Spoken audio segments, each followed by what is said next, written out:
Init naman. Number 10 tong electric fan, kaso mahina pa rin. Pabili na nga lang ako ng palamig. Skyler, bili ka ng black gulaman. Tigisa tayo, dali. A few inches later. Ala, black gulaman ba to? Parang wala namang makitang gulaman dito.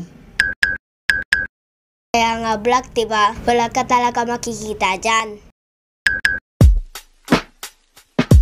Yung bahay namin noon, gawa lang sa yero yung bubong. Kaya pagpatak ng alas 12 ng tanghali, napakainit na, lalo na sa second floor. Sa sobrang init, para kami mga siomay na niluluto sa loob ng pugon. Yung pakiramdam mo yung naka-free trial ka na sa impyerno, sobrang init. Kahit mapagod ka kakapaypay, pagpapawisan ka pa rin. Kaya hulog na ng langit ang pagkakaroon ng electric fan ng mga bata pa kami. Huh? Yay! Lord, thank you po. Lord, kaya niyo po pala magbigay ng electric fan. Bakit di niyo pa po ginawang aircon? Juicy. Sige anak, akyat ka na. Ay, okay na po pala to Lord. Salamat po. Minsan naman sa sobrang init, patibugan ng electric fan, sobrang init na rin. Yung imbis na malamigan ka, malilitsyon ko pa ng di oras. Nung bata ako, amaze na amaze ako sa electric fan namin. Habang umaandar yung LC, nilalabas ko yung dila ko. Tapos, nagvo-vocalize ako sa harap ng electric fan. O, diba? Ganyang kababaw kaligayahan ko nun. At siguradong hindi buong childhood mo kung hindi mo naisipang ipasok yung daliri mo sa loob ng electric fan. Pag ginawa ko kaya LC nito sa loob, mapuputol ba yung daliri ko? Subukan ko nga. Huh?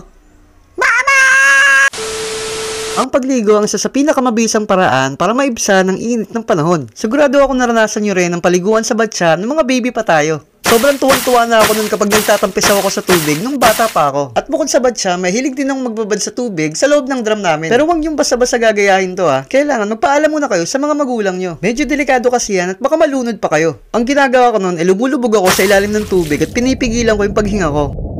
Kaso ang hirap pala, kaya umaahon din ako agad. Pumapadyak-padyak din ako sa loob ng drum. Kunwari, lumalangoy din ako. O, diba? Natry ko rin kumanta habang nasa loob ako ng drum. Sabi kasi nila nakakaganda raw ng boses kapag nagbabibrate sa tubig, yung isa o pagus mo eh. Kaso, wa-effect naman. Kapag mainit ang panahon, napakasarap uminom ng napakalamig na tubig.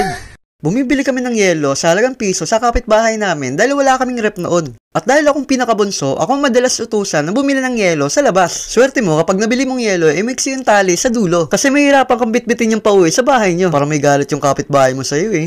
At dahil matalinong bata ako noon, sinasalo ko ng damit ko yung yelo para hindi ako malamigan. May technique si mama para mas mabilis lumamig yung tubig sa pitchel. Magsasalin siya ng tubig sa baso, tapos ibubuhos niya ulit sa pitchel. Pagkabalik sa pitchel, isalin niya ulit ito sa baso. Ulit-ulitin niyo lang ang proseso na to ng maraming beses. Pag sa tingin niyo malamig na yung tubig, pwede niyo nang inumin. At promise, yung unang lagok mo sa baso, guguhit sa lalamunan mo yung lamig ng tubig.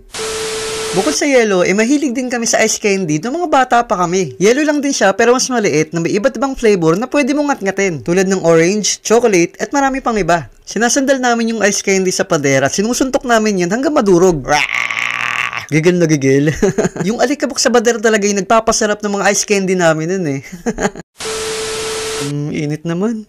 Number 10 tong electric fan, kaso mahina pa rin. Pabili na nga lang ako ng palamig. Skyler, bili ka ng black gulaman. Tigisa tayo, dali. So, pinabili ko yung anak ko ng black gulaman sa labas habang nag-drawing ako sa tablet ko. Maya-maya pa, nakabalik na yung anak ko at inabot niya sa akin yung black gulaman na pinabili ko. Pero may napansin akong kakaiba sa black gulaman na binili niya. Kaya tinanong ko siya. Hala, black gulaman ba to? Parang wala namang makitang gulaman dito. Kaya nga black, diba? Wala ka talaga makikita dyan. Sagot gulaman o sa malamig ang isa sa sikat na palamig dito sa atin sa Pilipinas. Pag bigla kang nauhaw, madali mo siyang makikita kahit saan. Kadalasan meron ito sa mga palengke, sa mga karinderya, at kahit sa kanto nyo sigurado meron din yan. Naalala ko pa nung elementary ako, sa tuwing papasok ako sa school or pauwi galing school, meron kaming binabalik-balikan noon ni mama na nagtitinda ng melon na sa malamig. Kaya bata pa lang ako, mahilig na talaga ako sa melon. Ang sarap-sarap kasi ng melon ni ate. I mean, yung tinda niyang melon na sa malamig. At parte din ng kabataan namin, si Manong na nagtitinda ng sorbetes na dumadaan sa kalsada namin. Marinig lang namin yung kalembang ng bell ni Manong, aligagan na kami makahingi ng barya sa mama namin. Mama, mabili kaming ice cream. Minsan, pag may pera si mama, binibigyan naman kami. Pero kapag wala, di nga.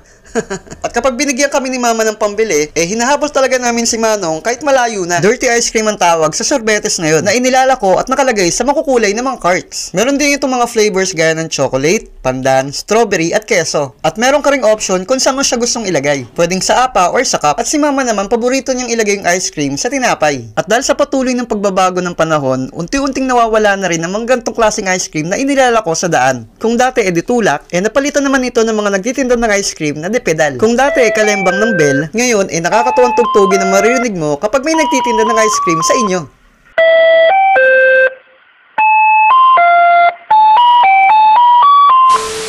Naging paborito din namin noon ang ice drop. Yun yung mga ice cream na nakatusok sa mga popsicle sticks. Bago pa nauso ang Magnum, Ice Buko with Mongo ang pinakasikat na ice drop sa panahon namin. Meron ding mga ice drop noon na pwedeng hatiin sa dalawa. Pwede mo itong enjoy ng solo at pwede mo rin itong i-share sa iba, depende sa trip mo. Huh? Nako, ito na naman si Buraot. Pero sige na nga. Oh, up, up, up, up, up, up, up. Paglalaroon pa ako na ito. Di na lang ibigay kung bibigay. Up, up, up, up, up. Lo, PG. Jeff, bili ka ng 2 halo-halo doon kay Lisa. Ma, di naman nagtitinda ng halo-halo sa Ate Lisa. Hindi, doon kay Lisa ang tomboy na nagtitinda ng halo-halo sa may labasan. Special ka mo, may leche plan sa kalangka sa ibabaw ha. Padagdagan mo na rin ang pinipig. Teka, tomboy pala sa Ate Lisa? Bilisan mo!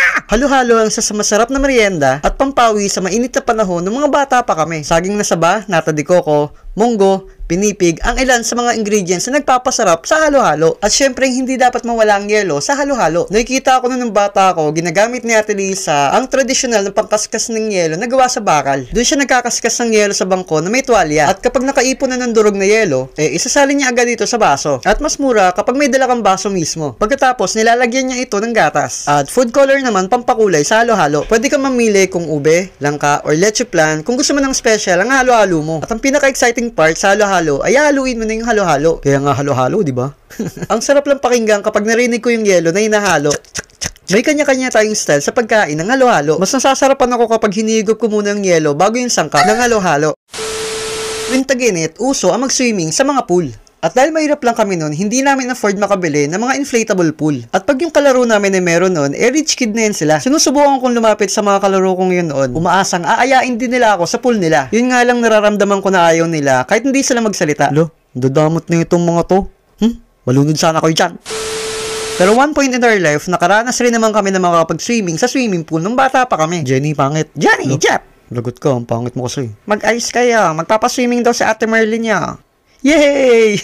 Si Ate Merly ang sa kaibigan ni Mama na lagi kami dinadalaw sa bahay noon. Napakabait ni Ate Merly. Binilan niya rin kami ng salbabida ni Jenny para magamit sa araw ding yun. Public swimming pool ang pinuntahan namin noon. Kahit walang slide, masaya na rin kami doon. Sa swimming pool na yun, may part na mababaw para sa mga bata at meron ding part na malalim para naman sa matatanda. At dahil first time namin ni Jenny na makapunta sa swimming pool, normal na sigurong matakot bumaba sa pool. Huwag ka na matakot. Sige na, mababaw lang naman to. Baka kasi maludod ako, ma. Bababa ako, hilain kita dyan. Pero later on, nakababa na rin naman ako ng pool at na-enjoy ko naman yung tubig. Nagtiwala rin naman ako sa mama ko noong that time at naniwala na rin ako na hanggat nandyan siya, hindi niya ako hayaang malunod. Tinuruan din ako ng mama ko that time kung paano lumangoy. Sabi ng mama ko, pumadyak lang daw ako at kusa na akong lulutang sa tubig. Pero nakakayaman sabihin hanggang ngayon, hindi pa rin talaga ako marunong lumangoy. Hanggang sa naisipan namin ni Jenny na maglaro sa pool. Tara Jenny, laro tayo. Patagalan sa ilalim ng pool. Kung sinong panalo, may 5 piso. Game. Sige. Sigurado naman ako mananalo dito. Praktisado ako sa drum namin sa bahay. O, pagbilang kong 3, sabay tayong lulubog ha. 1, 2, 3. Oh? Ba't parang tagal niya sa tubig? Soko yata to dati. Parang di ko na yata kayang pigilin yung paghinga ko. Kailangan kong gumawa ng paraan. Di ako pwedeng matalo. Di ko na talaga kaya.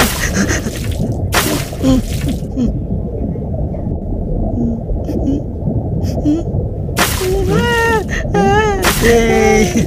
Aka na naman piso mo. Madaya ka. Susumbong kita kay mama. Yung mga pagkain tayo na sobrang namimiss natin nung mga bata pa tayo. Di lang dahil sa sarap at lasa ng pagkain na yon, kundi dahil na din sa mga masasayang alaala na nagpa-flashback sa atin nung panahong simple lang ang buhay. Ang buhay ay parang isang halo-halo. Halo-halo man ang problema na dumating sa atin, sikapin pa din natin gawing matamis ang bawat araw. At pag nakasurvive na tayo sa mga pagsubok sa buhay, Siguradong malalasap na natin ang tamis ng tagumpay balang araw.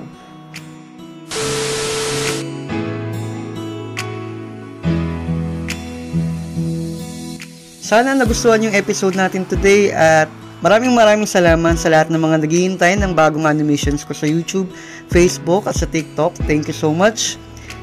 Batiin ko lang din ng belated happy birthday yung mga nag-birthday nung March. Sila John Osorio Gasok na nag-22 last March 3. Belated happy birthday sa iyo, Lods. Pasensya na ngayon lang ako nakapag-upload eh. Pero sana maihabol pa. At kay Rafael Miguel Tinaw, belated happy birthday sa iyo. At maraming salamat sa pagsuporta sa channel ko. Thank you, God bless, bye-bye, sa ulitin.